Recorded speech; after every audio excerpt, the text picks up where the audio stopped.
ನಿಮ್ಮೆಲ್ಲರ ಜೋರಾದ ಚಪ್ಪಾಳಿಯೊಂದಿಗೆ ಸ್ವಾಗತಿಸಿ ಕನ್ನಡ ಚಿತ್ರರಂಗದ ಶಕ್ತಿ ನಿಮ್ಮೆಲ್ಲರ ನೆಚ್ಚಿನ ಹ್ಯಾಟ್ರಿಕ್ ಹೀರೋ ಸೆಂಚುರಿ ಸ್ಟಾರ್ ಕರುನಾಡ ಚಕ್ರವರ್ತಿ ಡಾಕ್ಟರ್ ಶಿವಣ್ಣ ಅವರಿಗೆ ಮತ್ತೊಮ್ಮೆ ಜೋರಾದ ಚಪ್ಪಾಳಿ ಮೂಲಕ ಪ್ರೀತಿಯ ಸ್ವಾಗತವನ್ನ ಕೋರ್ತಾ ಇದ್ವಿ.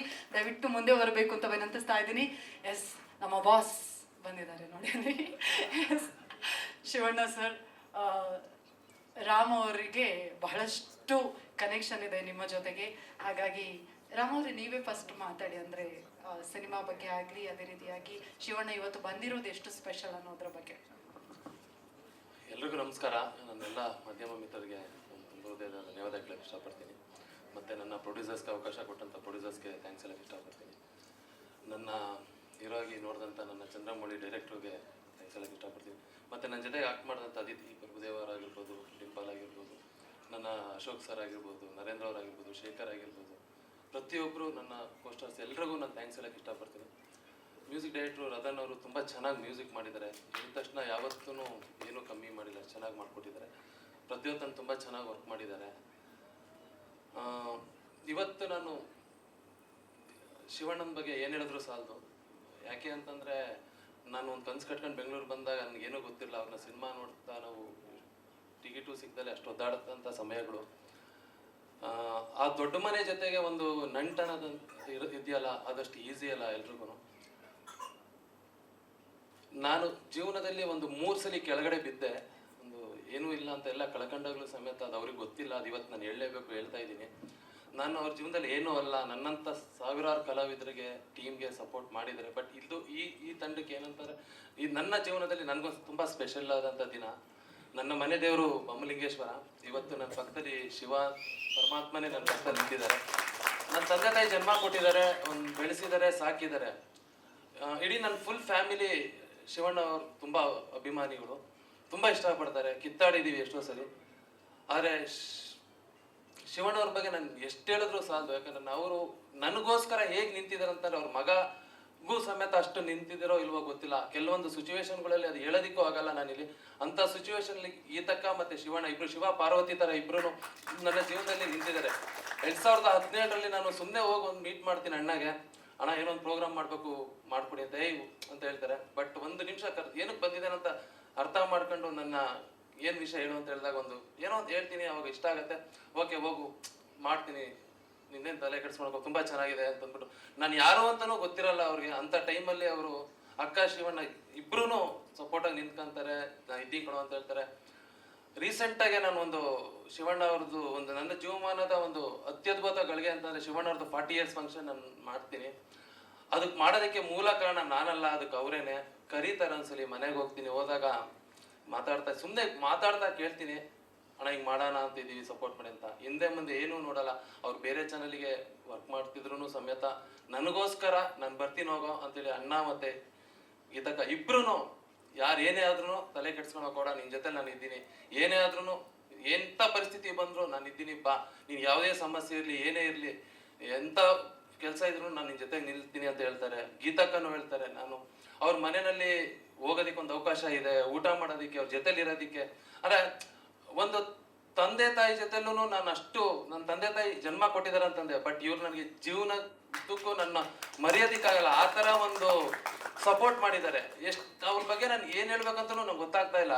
ಯಾಕಂದರೆ ಅಂಥ ಸಿಚುವೇಶನಲ್ಲಿ ನನ್ನ ಬೆಳೆಸಿದ್ದಾರೆ ಅವರು. ರೀಸೆಂಟಾಗಿ ನಾನು ಹೋಗ್ಬಿಟ್ಟು ಟ್ರೈಲರ್ ಲಾಂಚ್ಗೂ ನಾನು ಕರೆಯೋದಕ್ಕೆ ಹೋಗ್ತೀನಿ. ನಾನು ಹೇಳಿರಲ್ಲ, ನನಗೊಂದು ಭಯ ಇರುತ್ತೆ, ಏನು ಅಂದ್ಕೊಂತಾರೋ ಆಕ್ಟ್ ಮಾಡಿದ್ದೀನಿ ಅಂತಂದರೆ ಗೊತ್ತಿರಲ್ಲ ಅವ್ರಿಗೆ. ನಾನು 3 ದಿನದಿಂದ ಹೋದಾಗಲೂ ಸಮೇತ ಅವರು ನಂಗೆ ಗೊತ್ತು ಕಣೋ ನೀನು ಸಿನಿಮಾ ಮಾಡ್ತಿದ್ಯಾ ಅಂತಂದ್ಬಿಟ್ಟು ಹೇಗೋ ಗೊತ್ತಾಗತ್ತೆ.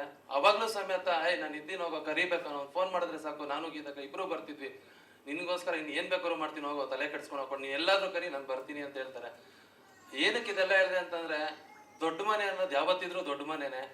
ಆ ಮನೇನ ನಾವು ಯಾವತ್ತೂ ದೂರದಿಂದ ನೋಡಿ ಆರಾಧಿಸ್ಬೇಕು, ಇಷ್ಟಪಡಬೇಕು, ಅಲ್ಲಿ ಹೋಗ್ಬೇಕು, ಬೆರೀಬೇಕು, ಪ್ರೀತಿನ ಸ್ವೀಕಾರ ಮಾಡ್ಕೊಂಡು ಬರಬೇಕು ಅಷ್ಟೇ. ಆ ಒಂದು ಅವಕಾಶ ನನಗೆ ಸಿಕ್ಕಿದೆ, ಆ ಒಂದು ಅವಕಾಶ ಕೊಟ್ಟಿದ್ದಾರೆ ಅವರು.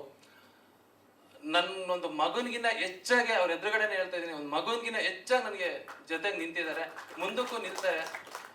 ತುಂಬ ಖುಷಿ ಇದೆ. ಮತ್ತು ಇನ್ನೊಂದು, ನಾನು ಅವ್ರ ಪಕ್ಕದಲ್ಲಿ ಇವತ್ತು ನಿಂತಿದ್ದೀನಿ ಅಂತಂದ್ರೆ ನಾನು ಗೆದ್ದಿದ್ದೀನಿ ಅಂತ ಖುಷಿ ಪಡ್ತಾ ಇದ್ದೀನಿ. ಬಿಕಾಸ್ ಯಾಕಂದ್ರೆ ಎಷ್ಟೋ ವರ್ಷದಿಂದ ನಾನು ಅವ್ರನ್ನ ತುಂಬ ದೂರದಿಂದ ನೋಡ್ತಿದ್ದೆ. ಅವ್ರು ಟಿಕೆಟ್ ಸಿಗದಲ್ಲೇ ಒದ್ದಾಡ್ತಿದ್ದೆ. ಇವತ್ತು ಅವ್ರು ಬಂದು ನನ್ನ ಟ್ರೈಲರ್ನ ಲಾಂಚ್ ಮಾಡ್ತಿದ್ದಾರೆ, ಕ್ಯಾರೆಕ್ಟರ್ ಟ್ರೈಲರ್ನ ಲಾಂಚ್ ಮಾಡ್ತಿದ್ದಾರೆ. ನನ್ನ ಜೀವನದಲ್ಲಿ ನಾನು ತುಂಬಾ ಪುಣ್ಯವಂತ. ಮತ್ತೆ ಇವತ್ತೇ ಈ ಕ್ಷಣ ಸಿನಿಮಾ ಗೆಲ್ಬಹುದು ಸೋಲ್ಬಹುದು ಅದು ನನಗೆ ಗೊತ್ತಿಲ್ಲ. ನನ್ನ ಪ್ರಯತ್ನ, ನಾನು ಎಫರ್ಟ್ ಹಾಕಿದ್ದೀನಿ. ಡೈರೆಕ್ಟ್ ಏನು ಹೇಳಿದ್ದಾರೆ ಅದು ನಾನು ಮಾಡಿದ್ದೀನಿ. ನನ್ನ ಎಫರ್ಟ್ ನಾನು ಹಾಕಿದ್ದೀನಿ 100%. ಬಟ್ ಆದರೆ ಇವತ್ತು ಒಂದು ದೇವರೇ ಬಂದು ನನಗೆ ಒಂದು ಕೈ ಹಿಡಿದು ಮುಂದೆ ಕರ್ಕೊಂಡು ಹೋಗ್ತಾ ಇದೆ ಅಂತ ಇದೆಯಲ್ಲ, ಆ ಒಂದು ಅವಕಾಶ ನನ್ನ ಜೀವನದಲ್ಲಿ ಮತ್ತೆ ಸಿಗುತ್ತೋ ಇಲ್ವೋ ನನಗೆ ಗೊತ್ತಿಲ್ಲ. ಬಟ್ ಈ ಒಂದು ಅವಕಾಶಕ್ಕೆ ನಾನು ತುಂಬಾ ಅಣ್ಣ ತುಂಬಾ ಚಿರಋಣಿಯಾಗಿರ್ತೀನಿ ಅಣ್ಣ. ಯಾಕೆಂತಂದ್ರೆ ನೀವು ನನ್ನ ಯಾವತ್ತೂ ಕೈ ಬಿಡ್ಲಿಲ್ಲ ಅಣ್ಣ. ನನ್ನ ಏನೇ ಬಂದು ಹೇಳಿದ್ರು ತುಂಬಾ ನಂಬುದ್ರಿ, ಬೆಳೆಸ್ರಿ, ಹೋಗೋ ಅಂತಂದ್ರಿ. ಅಂದ್ರೆ ಪ್ರತಿ ಕ್ಷಣದಲ್ಲೂ ನೀವು ಎಷ್ಟೋ ಜನ ನನಗೋಸ್ಕರ ನಿಮ್ಗೆ ಗೊತ್ತಿಲ್ಲ, ನನಗೋಸ್ಕರ ಎಷ್ಟೋ ಜನ ಎದುರಾಕೊಂಡಿದ್ದಾರೆ. ಅವ್ರು ತುಂಬಾ ಒಂದು ಸಮಸ್ಯೆನಲ್ಲಿ ಇದ್ರು. ಅಂತ ಸಮಸ್ಯೆನಲ್ಲೂ ಗೀತಕ್ಕ ಶಿವಣ್ಣ ನನಗೆ ಫೋನ್ ಮಾಡ್ತಾರೆ. ಯಾಕಂದ್ರೆ ಅವತ್ತು ನಾನು ಅಳ್ತಾ ಕುಂತಿರ್ತೀನಿ, ಬರ್ತಾರೋ ಇಲ್ವೋ ಏನಾಗುತ್ತೋ ಅಂತ ಅಂದ್ಬಿಟ್ಟು ತುಂಬಾ ಭಯ ಆಗಿರುತ್ತೆ. ನಾಳೆ ಪ್ರೋಗ್ರಾಮ್ ಇರುತ್ತೆ, ಆ ಟೈಮಲ್ಲಿ ಏನೋ ಒಂದು ಸನ್ನಿವೇಶ ಆಗ್ಬಿಟ್ಟು ಬರೋಕ್ಕಾಗಲ್ಲ. ಬಟ್ ಆ ಟೈಮಲ್ಲಿ ಫೋನ್ ಮಾಡ್ತಾರೆ ನನಗವರು.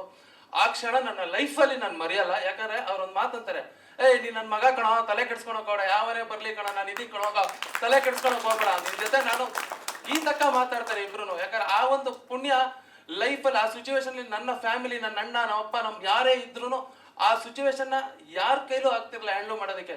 ಯಾಕಂದ್ರೆ ಆ ಸಿಚುವೇಶನ್ ಪ್ರಕಾರ ಅವ್ರು ಅಲ್ಲೇ ಹೋಗ್ಬೇಕಾಗಿರುತ್ತೆ. ಬಟ್ ಅವ್ರು ನನಗೆ ಫೋನ್ ಮಾಡಿ ನನಗೆ ಧೈರ್ಯ ತುಂಬ್ತಾರೆ. ನಾನು 1 ಗಂಟೆ ನನ್ನ ಆ ಒಂದು ಸನ್ನಿವೇಶನ ಹೇಳೋದಿಕ್ಕೂ ಆಗಲ್ಲ, ಅಷ್ಟು ಫೀಲ್ ಆಗತ್ತೆ ನನಗೆ. ನನಗೋಸ್ಕರ ಒಂದು ದೊಡ್ಡ ನೆಟ್ವರ್ಕ್ನೇ ಎದುರಾಕೊಂತಾರೆ ಅವರು. ನಾನು ಅವ್ರಿಗೆ ಇವತ್ತು ಎಷ್ಟು ಥ್ಯಾಂಕ್ಸ್ ಹೇಳ್ಬೋದು, ಇಲ್ಲಿ ನಿಂತ್ಕೊಂಡು ಏನ್ ಬೇಕಾದ್ರೂ ಮಾಡ್ಬೋದು. ಬಟ್ ಆದ್ರೆ ಅವತ್ತು ನಿಂತ್ರು ಗೊತ್ತಾ, ನನ್ನ ಕಷ್ಟದಲ್ಲಿ ನಿಂತ್ರು ಅವರು. ಕಷ್ಟ ಅಂತಾನೆ ನಾನು ಏನು ಇಲ್ಲ, ಝೀರೋ. ಆ ಸನ್ನಿವೇಶದಲ್ಲಿ ಅವ್ರು ನಿಂತ್ರು. ನನ್ನ ಜೀವನ, ನನ್ನ ಉಸಿರು ಇರೋವರೆಗೂ ನಾನು ನನ್ನ ವೈಫ್ ಆಗಿರ್ಬೋದು, ನನ್ನ ಫ್ಯಾಮಿಲಿ ಆಗಿರ್ಬೋದು ಅಣ್ಣ, ಅದು ಯಾವತ್ತೂ ಮರೆಯಲ್ಲ.